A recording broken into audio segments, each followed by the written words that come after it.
Bismillahirrahmanirrahim. Assalamualaikum warahmatullahi wabarakatuh. Perkenalkan, saya Nurdani, moderator dari kelompok 3. Di sini kami akan membawakan materi mengenai analisis masalah dan tujuan perencanaan kesehatan. Baik, di sini anggota kelompok saya yaitu pertama Rizwan Bunga Pasulu, Siti Azahra, Tommy Rahmat, dan Wade Faryana. Untuk materi pertama saya sendiri yang akan membawakan materi tentang teknik analisis perencanaan kesehatan. Di mana teknik analisis perencanaan kesehatan itu terdiri dari 5 langkah, yaitu yang pertama analisis situasi. Perencanaan sebelum dilakukan itu diawali dengan analisis data laporan atau data primer ataupun data dari lembaga lain. Yang kedua yaitu identifikasi masalah dan prioritasnya. Melalui analisis situasi akan dihasilkan berbagai macam data. Data hasil analisis ini lebih lanjut dengan menggunakan pendekatan epidemiologis. Yang ketiga yaitu menemukan tujuan program. Tujuan ditetapkan setelah prioritas masalah kesehatan ditetapkan. Yang keempat, mengkaji hambatan dan kelemahan program. Untuk mewaspadai dan mencegah timbulnya masalah yang serupa, maka perlu melakukan kajian ulang terhadap masalah dan hambatan program yang pernah dilaksanakan. Yang kelima yaitu menyusun rencana kerja operasional. Di dalam penyusunan rencana kegiatan operasional perlu melakukan langkah-langkah analisis, yaitu alasan utama disusun rencana kerja operasional dan mengapa program ini dilaksanakan. Tujuan yang ingin dicapai, apa saja kegiatan program, bagaimana cara mengerjakannya, siapa pelaksana, dan siapa yang menjadi sasaran program, dan bagaimana sumber daya pendukungnya. Baik, langsung saja saya akan melanjutkan materi. Materi selanjutnya yaitu analisis tipe masalah perencanaan kesehatan. Perencanaan merupakan hal yang sangat penting dalam sebuah manajemen. Perencanaan kesehatan merupakan proses pemecahan masalah-masalah yang terjadi atau berkembang di dalam masyarakat. Pemecahan masalah atau problem solving, masalah muncul ketika terdapat kesenjangan antara situasi atau kondisi saat ini dengan situasi yang diinginkan dan belum jelas bagaimana untuk mengatasi kendala tersebut. Nah, ada 3 komponen, yaitu yang pertama kondisi awal, yaitu kondisi kita saat ini. Yang kedua yaitu kondisi tujuan atau akhir, yaitu kondisi yang ingin kita capai atau kita kehendaki. Yang terakhir yaitu hambatan atau apa yang dapat menghalangi atau kondisi awal dan kondisi dari tujuan kita. Baik, itu saja materi dari saya kembalikan kepada moderator. Materi selanjutnya mengenai persyaratan tipe masalah.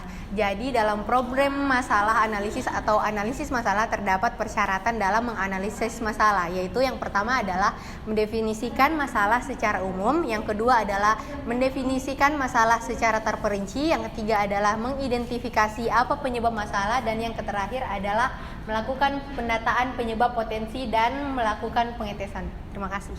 Baik, materi selanjutnya adalah analisa tipe tujuan. Tipe perencanaan pada dasarnya adalah membuat ketetapan tertentu yang ingin dicapai oleh perencanaan tersebut. Semakin jelas rumusan masalah kesehatan, maka akan semakin mudah menentukan tujuannya.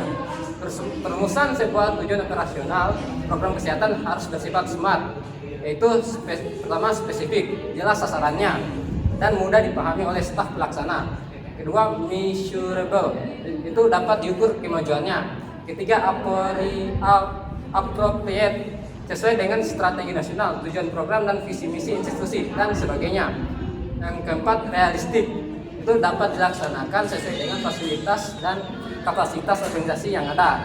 Yang terakhir, time bound, itu sumber daya dapat dialokasikan dan kegiatan dapat direncanakan untuk mencapai tujuan program sesuai dengan target waktu yang telah ditetapkan. Baik, sekian dari materi dari saya serahkan kepada materi selanjutnya. Baik, di sini saya akan melanjutkan materi mengenai pelayanan kesehatan. Pelayanan kesehatan adalah pemeliharaan atau peningkatan status kesehatan melalui usaha-usaha pencegahan, diagnosis, terapi, pemulihan atau penyembuhan penyakit, cedera, serta gangguan fisik mental lainnya. Adapun institusi yang memberikan pelayanan kesehatan yaitu 1. Rumah sakit. Rumah sakit adalah institusi pelayanan kesehatan yang menyelenggarakan pelayanan kesehatan perorangan secara paripurna yang menyediakan pelayanan rawat inap, rawat jalan, dan gawat darurat. Lanjut. Next. Kemudian yang kedua, pelayanan kesehatan pada puskesmas. Pelayanan kesehatan pada puskesmas yang dilakukan secara menyeluruh meliputi aspek-aspek promotif, preventif, kuratif, dan rehabilitatif. Upaya yang dilakukan untuk menjalani misi puskesmas yaitu 1. Meluaskan jangkauan pelayanan kesehatan sampai ke desa-desa. 2. Meningkatkan mutu pelayanan kesehatan dengan 2 cara yaitu quality of care, yaitu peningkatan kemampuan profesional tenaga kesehatan dalam menjalankan profesinya. Yang kedua, quality of service, yaitu peningkatan kualitas yang terkait dengan pengadaan sarana dan menjadi tanggung jawab institusi kesehatan. Selanjutnya yaitu standar pelayanan kesehatan. Secara luas, pengertian standar layanan kesehatan adalah suatu pernyataan tentang mutu yang diharapkan, yaitu akan menyangkut masukan, proses, dan keluaran sistem layanan kesehatan. Baik, sekian materi dari saya kembalikan kepada moderator. Baik, itulah materi dari kami. Akhir kata, wassalamualaikum warahmatullahi wabarakatuh.